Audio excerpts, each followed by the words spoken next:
All right, guys, I'm out here today with the AT Max and the XP Deus 2. Now, this XP Deus 2 is the full version, and it is representing the WS6 Master, which falls in the AT Max price range.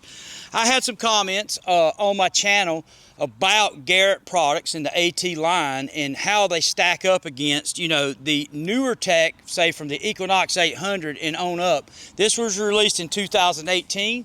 It is a set frequency of 13.7 kilohertz, I believe. This one is a simultaneous multi-frequency with even selectable simultaneous multiple frequencies in each program. Well, what does that mean, Calabash? Well, let me go ahead and say this right here. All the views in this video are my opinions.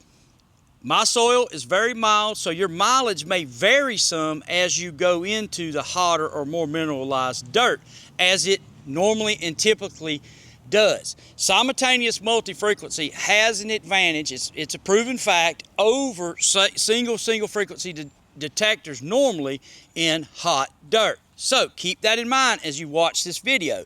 Now, I'm going to put out a video here that is going to be very informative.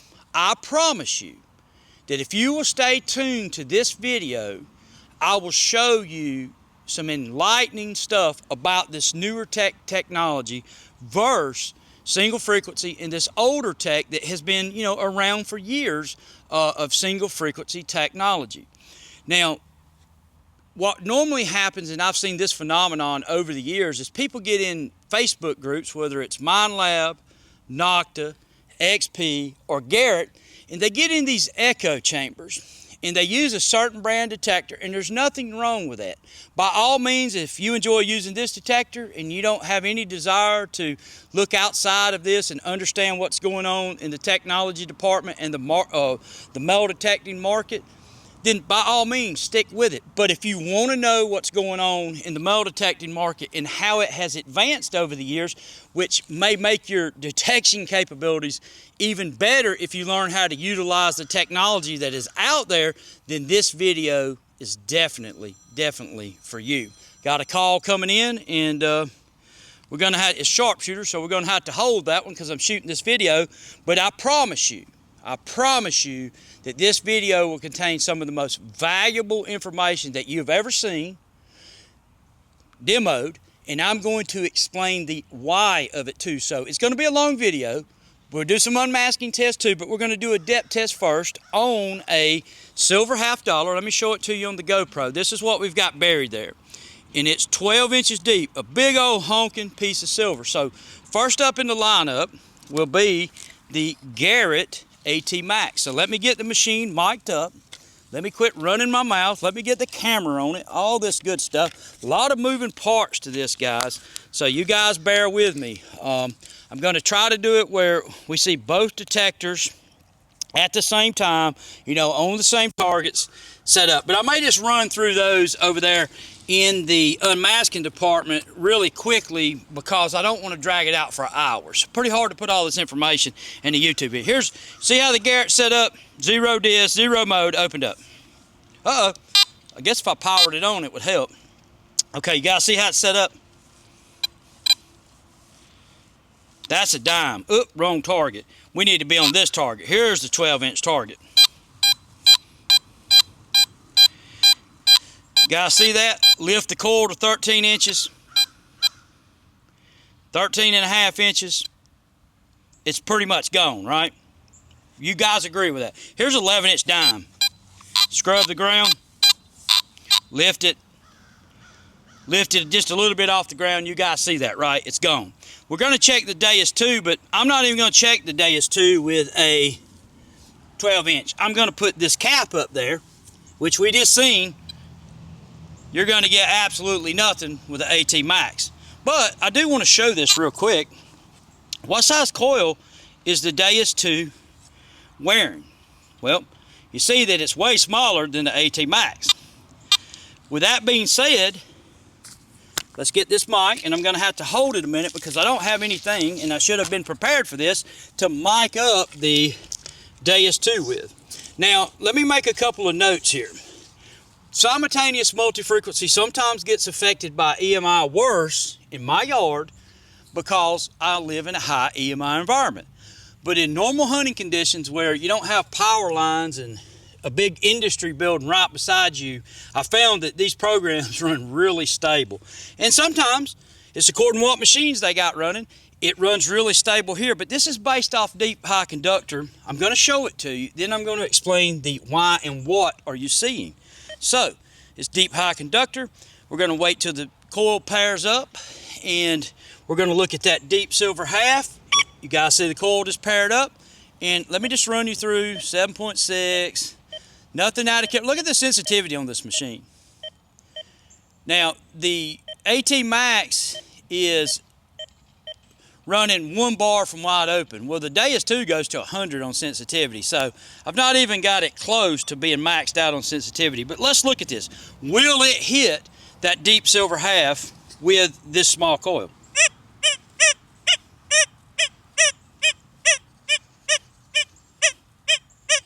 Look at the ID. Let me enlarge the ID so you guys can see it.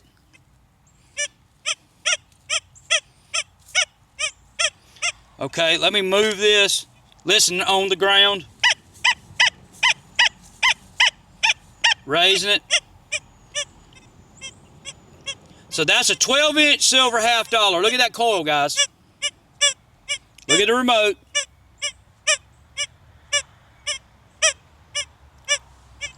Technology has come a long ways. Now what happens if I put the 11-inch coil on it? Yeah.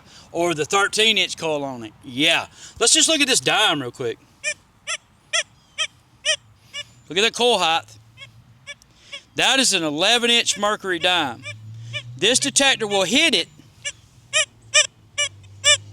and ID it with a 9-inch coil. That is a 13 or 14-inch mercury dime being hit and ID'd. Well, what are we seeing here? We're seeing a simultaneous multi-frequency program called deep high conductor. Well, what does it do? Well, the high end of that program runs 14 kilohertz, which is similar to the AT Max. The low end of that program runs down around the 4 kilohertz range, which makes this thing deadly in modern trash and on deep silver. So this detector is processing 2 frequencies, one at 14, which matches the max, and one at 4 kilohertz, which makes it deadly. WS6 Master, I could show you same exact performance. It's just hard to demo that detector because it doesn't have an external speaker. If you do not need an external speaker or a diving machine, and you're interested in the best technology and best performance out there today on the market, then the WS6 Master is the one to look at for under $1,000. The Manicore is neck and neck, and it is tied with the Deus 1 for ranking #1 in the world, and it depends on what you're doing with whether the Deus 2 would be second or the Manicore. But for what I do, the Deus 2 is the #1 ranked detector in the world. But they're neck and neck. I could drag the Manicore over here and show you the same technology, but I won't do it because I don't want to stretch this video out for 2 hours. We want to move to the unmasking test, but I want to tell you what I'm about to show you. The Garret AT Max is stuck in one frequency, 14 kilohertz. I'm fixing to shift the Deus 2 to a program called Fast with a couple of adjustments. But what is the main deal that's going to make this Deus 2 show you something that if you've been in an echo chamber on Facebook for years that you've never seen? What is this? This is going to make your jaw hit the ground. But why? Because it runs a low frequency down around 4 to 7 kilohertz, I'm guessing, up to the high frequency range of 40 kilohertz. What? Yes, what does 40 kilohertz do? Well, MindLab, Nocta, and XP have started placing 40 kilohertz in their metal detectors. Well, what does that do, Calabash? It gives these detectors a greater unmasking ability in heavy iron that we have never seen before in the metal detecting industry. The Equinox 800 started it, But these detectors have refined it and brought it more towards perfection. Are they perfect? Absolutely not. Do they have flaws, and do I wish they were better in some aspects? Yes.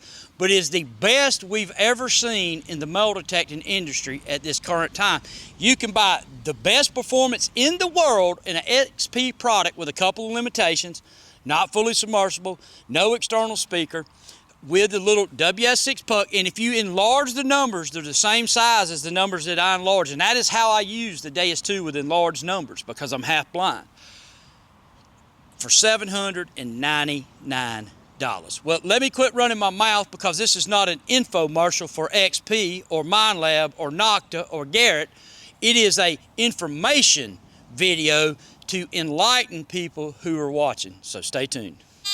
All right, Calabash, show me what you're talking about. Well, let's talk about this. This hole here is a large cent with one nail. And these tests were set up with high-end metal detectors, the Manicore and the Deus 2. Why were they set up with those detectors? Why did I choose to set these tests up in ground with those detectors? Because those two detectors are the best in the world at this current time. Nocta has a great product, great bang for the buck, but does it beat the Deus 2 and the Minelab Manicore? Absolutely not. But is it a great bang for the buck and the technology is ahead of the rest? Yeah, pretty much so. So for under $1,000, the Deus 2 is a top performer. For under $700, Nocta holds the keys to that castle, or to that kingdom. But let's look at this. This is a large cent with a nail. Look at the AT Max. Nails laying this way, elevated above the large cent. Just look. Big old honking large cent. Looks like it's coin right here, guys. Let me go ahead and show you how big the coin is. It's about that size right there. USA large cent, 1 cent piece. And you see what it does, right? Coming across. Nobody would dig that. We could all agree on that, right? Let's try it this way. Now, if I back off and clear the nail, I can get it to ID. But if the nail is under the coil with the coin, the processing shows it. You know, you guys see it. Here's a penny. This is an easier target. This is level 1. That's level 3. That's level 5. Let's look at the penny. That way, turning on it. Pass that way. But this is 14 kilohertz. This is 2 high conductive targets. And the detectors will be closer on higher conductive targets, hence silver, copper, etc. But what happens when you introduce a mid to low conductor, hence gold or pewter buttons and stuff like that for relic hunters? Well, what happens? Well, here's a pewter button with some iron around it. Listen and watch.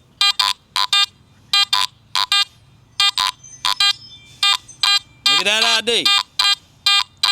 What is the iron range on the AT Max? Just think about it. Turning this away.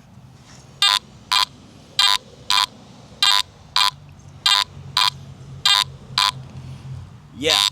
You see that pewter button basically disappears into the iron, right? Let's look at this. Another pewter button. And for visual purposes, so you can actually see what we have here, here's a pretty easy test for the modern multi-frequency metal detectors. Let me show it to you. It's just a gold ring laying between a piece of iron there and a piece of iron right there. Let me put this back on the stem. What y'all doing? Do you guys think that the AT Max is hitting that? Is it even close to hitting that? Complete fail, right? Complete fail, right? Nickel and iron.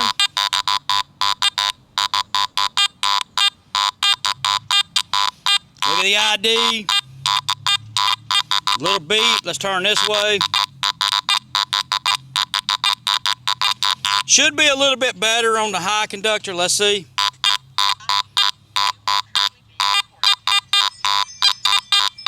Turn on it.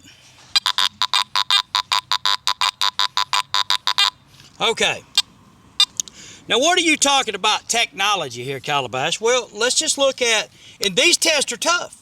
The ring test is a little more easier, but other than that, these tests are really tough. I'm not going to story to you, but when people say, well, such and such detector will keep up with such and such detector, well, is that really true? Well, all detectors that are worth their weight in salt will detect metal. And in clean ground at 6, 7, 8, 9 inches, you're going to find stuff. But what happens when they become extreme depth, or they become at iron becomes interjected into the equation? Well, this is where things really start to change in the metal detecting industry today. Now, this program probably will be affected by EMI a little bit more, running this high frequency. Yeah, a little bit. Seems like it's kind of calm. We're going to put it in pitch tones. Notch we're going to take out of the machine. They have that in there for overseas users to knock out the coke. We're going to cut the silencer to 1. You guys that use the Deus 2 know nothing crazy going on. Sensitivity, max frequency. We'll cut the iron volume down to 5. We're going to cut the reactivity down to 2.5. We could probably cut it down to 2 and be fine. We'll go back to the discrimination. I run it at 6.4. Yeah, customizable, right? We're going to run the pitch up, so I can adjust the audio to suit my ears. Well, this is what I like it. It gives more of a high tone. So, let's look back one more time at max frequency. We'll do the frequency shift to 6 and see if it calms it down. Calms it down. Okay, I could have done that automatically too. Let's look at the large cent here. Let me enlarge the numbers for you guys. All right. Remember what I told you? 40 kilohertz, better unmasker. Look at that ID.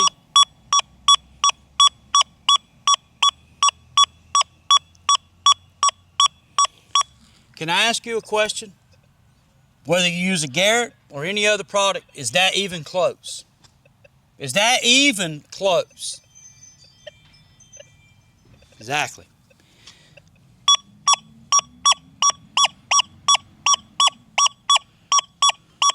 I think a large cent reads 87, 88. Let's see. It may be 90. It may be dropped a few points. Let's just look and see what a large cent reads.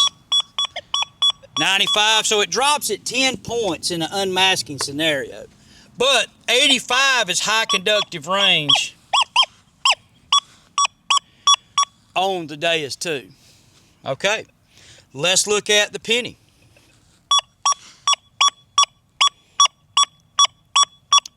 Zinc penny reads 84 to 86. Turn on it this way where the AT max passed. Up averages a little bit, 88. But still a good high conductive number that you know to dig. Well, this is the fast program doing this. This is not the deep program that I had set. So I've changed the parameters of this machine to suit my environment. You can't do that with an AT Max or an AT Pro. Now the Vortex is more versatile than the AT line. And I guess that this will replace, in my assumption, that it will replace the AT line. But does the AT Max keep up with the Deus 2 or WS6 Master? And I could show this with the triple score, which this one beats the triple score. I could show it with the Manicore, which overall unmasking, this one beats the Manicore, but they're very close. Let's look at this. Will it hit that? I don't know. Let's max out. What about the nickel? ID is skewed, it's good solid tone. But this is the one that really shows the difference. I want you to watch this.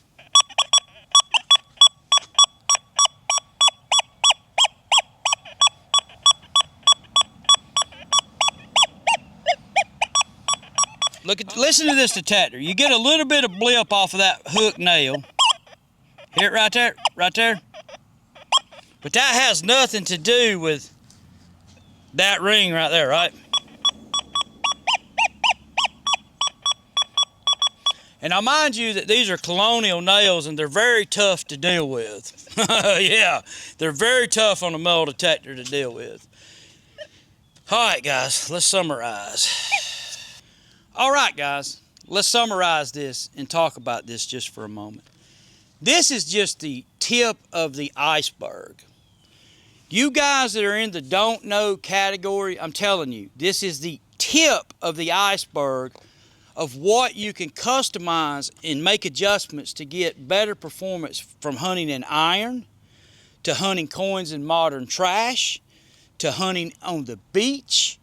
You know, this thing has gold prospecting on it. That detector doesn't. I don't think that a VLF detector, whether it's a Manico or what, or the Vortex or the Deus 2 is the best choice for gold prospecting.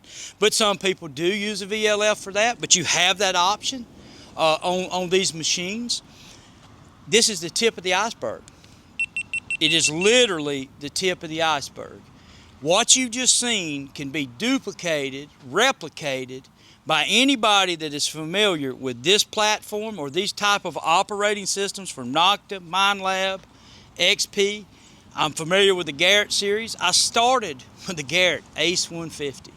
Went to the 250, found my first silver barb recorder with it, was addicted to metal detecting. So I owe that to Garret that they got me hooked on metal detecting, and I was using their product. Went to the AT Pro, found my first Confederate button with the AT Pro, found a Real, my first Spanish Real in mint condition, a half Real. I mean, a stunner. Still have that coin to this day. Found it years ago with the AT Pro. That's when I got serious into relic hunting, was with the AT Pro, different size coils. Well, what happened? Well, I'm a curious guy. I have intellectual curiosity. Well, I was looking at the AT Pro, solid performer, can find stuff, AT Max can. Not saying that, but where technology went even back then? Well, there was a little old machine called the Deus 1. And the Deus 1 had selectable channels that you could select from low frequency, silver coins, to high frequency. See the unmasking advantage? So I picked up a Deus 1, and then not long, you know, I started getting familiar with that platform, and I started comparing them head to head, and I'm like, well, wait a minute. This detector can see things in iron that this detector can't hit. Well, what does that mean? Well, a lot of people gave me blowback about it. Oh, they'll keep... No, there's a difference. This is not a Ford-Chevy argument. We can show these things in a tangible, logical way that will transfer out into the field. A lot of people think that just because you go to a rally hunt and this detector finds a handful of stuff and this detector finds a handful of stuff, that they're equal. That does not mean jack. Because what if all those detectors are finding stuff that are at 4 inches in clean ground? All detectors will do that. All of these modern detectors will do that. 8 inches, most of them will do that. It's according to how hot the ground is.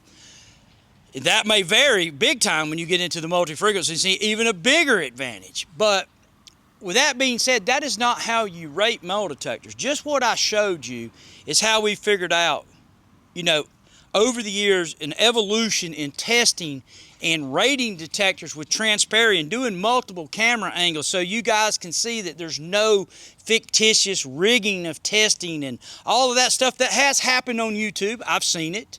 I've been accused of it. But one problem with that is go back and point to the video, the time, the date, show it to me, and I will reduplicate that if I still have the machines, and I will disprove that, because here's the deal. I've always done reputable testing. So you can't catch me in that type of bullcrap that I've seen others caught in trying to promote certain detectors over the years, etc., etc.